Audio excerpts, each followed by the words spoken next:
Every time you say, oh, it's not a big deal, I'll take care of it later, it is what it is, you might be turning away from the exact feeling that holds your next breakthrough. In this video, I will explore how avoiding your upset delays your union and how moving through it with love brings you closer. Fast. What feeling are you avoiding right now about your twin flame? You'll know what it is. It's the one you can't get away from. It's the one that's right in your face. Everybody's got that great big sticky block that they seem to have been working on forever. Where in your body do you feel tension or resistance? That's a really good indicator. What are you afraid will happen if you truly felt it? Might it be uncomfortable? Well, yeah, especially at the beginning of the journey, it can be quite painful if we've been numbed out for a long time and suddenly we're unnumbing. But it gets gentler and gentler as you progress along the journey. The more bad feelings you release, the less resistance you have to feeling whatever comes up, because feelings are neither positive or negative, they're neither good or bad, they're just energy. And you deserve to feel good all the time. You don't deserve to be having suppressed bad feelings in you. Best to just let them go. If you're trying to stay positive to bypass your healing, that's not going to work. This is not 100% love and light thing, good vibes only thing. Don't do that. If there's anything unpleasant there, you want to acknowledge it and validate it. If you're labelling unpleasant emotions as failure or weakness, that's not what they are. If you invite love into this discomfort instead and stay present with yourself there, what would happen then? Well, the bad feeling would dissolve and turn into a feeling of peace. If you're spiritualizing your upsets instead of feeling them, you don't want to be doing that. That's like a skipping over or rushing through. It's another form of bypassing. Don't jump straight to affirmations or logic before fully processing the emotion. You have to identify the bad feeling, acknowledge it, and actually feel the feeling before bringing the love there. Because when you sit with these bad feelings, you are acknowledging that it's not okay to feel bad at any time. But you have to acknowledge that you feel this way in order to heal it. Are you afraid that your upset would get worse if you face it? Perhaps you had bad experiences growing up that taught you that pain needs to be avoided. But this isn't going to make it worse. You might feel it in its rawest form, but that's only for the purposes of letting it go. So you no longer experience it because it's no longer in your consciousness. The state of peace and relief that you come to in step 4 of the mirror exercise is all the proof you need that healing is safe. You don't have to go gung-ho straight into the thick of it straight away. You can do it gently, you can do it slowly, you can do it compassionately, you can deal only with what you feel ready to deal with right now. That's enough. You can let it be enough. If you're blaming your twin flame for your upset instead of claiming it, then there's some projection going on here. Your twin flame, and nobody else for that matter, can make you feel anything. Your twin flame can only bring to the surface feelings that have always been there, whether they be pleasant or unpleasant. And they're bringing them to the surface for the purpose of healing them. That's their job. And you'll find that these triggers reveal even more about your relationship with yourself. If you're feeling resentful and unforgiving towards your twin flame, chances are you'll be feeling resentful and unforgiving towards yourself as well. And so you may need to end that old paradigm. Choose to end it by releasing the old relationship that you had with yourself, with all that negative dialogue and self-judgment and guilt and beating yourself up and being mad at yourself, and bringing a new relationship with yourself full of loving kindness and compassion and commitment and care and attention and love and affection. That's how you reclaim your power from projection, and that's the loving relationship that you're creating with yourself now, which is what you're going to be having with your twin flame. You've got to love yourself the way you want them to love you.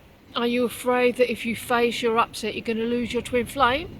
If that's the case, then you may have a belief that honesty is linked to abandonment or punishment, and maybe you've had some experiences growing up or in romantic relationships that affirmed that. Perhaps you were punished by your parents if you were honest about how you really felt, or perhaps you were abandoned by a romantic partner when you were clear about your feelings with them. If that's the case and you're afraid now, then this is a place where healing needs to be done. You can do that simply by choosing never to leave yourself. If you're vulnerable with your feelings with yourself, let yourself know, let this part of yourself know, your inner child perhaps, that how safe it is for them to completely express themselves in any way they like, without fear of judgment, without fear of abandonment. Just meet that part of yourself with unconditional love. And this new truth will bring safety and stability even in the midst of the upset. Are you delaying processing your feelings because you don't feel it's the right time? So what's keeping you from prioritizing your emotional healing? Because you have to prioritize yourself on this journey because you want your twin flame to prioritize you. If you keep pushing it to the back, if there's always something else to do, you need to reassess and reevaluate here and do your healing first. What would change in your life if you made your healing and your self-love your first choice? Are you trying to protect your twin flame from your emotions? Do you believe that your feelings are too much of a burden? Well, nobody's asking you to dump all your feelings and emotions and thoughts onto your twin flame. You can work through them first. Remember, their own upsets are their responsibility to work through. Your upsets are your responsibility to work through. You can give yourself full emotional permission here and see how it shifts your union and its energy. If you're repeating the same pattern of avoidance with every upset, you need to make some changes here. What cycle keeps coming up that's causing you to believe that it's safer to avoid? If you are feeling unsafe to be with yourself, to be with your feelings, then you need to be with yourself here more than ever. Just gently, compassionately, as close to yourself as you will allow, in loving presence and compassion. You don't have to gung-ho throw love at yourself in these places where you might not be able to accept or receive that love. Just sit there with yourself, just be with yourself. Sometimes your loving presence is more than enough to dissolve the upset. And you can gently disrupt this pattern with the truth that you are of love and you are meant to have love. If you're resisting the mirror exercise because you already know the answer, be careful. Because often it's not even going straight to the feeling, it's just thoughts, words, which aren't going to help you move forward. You still have to go through all the steps of the mirror exercise one by one and make sure you complete them all. Especially the integrating at the end, because if you don't integrate, the healing you've done can dissipate. Like in other spiritual practices, when you do a good deed, it creates good energy. Then a moment of anger can undo all that good that you've done unless you integrate or dedicate that energy quickly, so it can't be undone. And also bring some curiosity to your practice instead of just assumptions, because you might think you know the answer, what this upset is, before you begin the exercise, but the more you do the exercise, the more little nuances and new feelings you discover that need working through. A beginner's mind can lead to deeper healing, because like in Kung Fu, the best practitioners are the ones that are really good at the fundamentals. It's always good to go back to basics. If you're using logic and spiritual tools to skip feeling altogether, then you're using it to avoid your healing. It's a resistance to healing.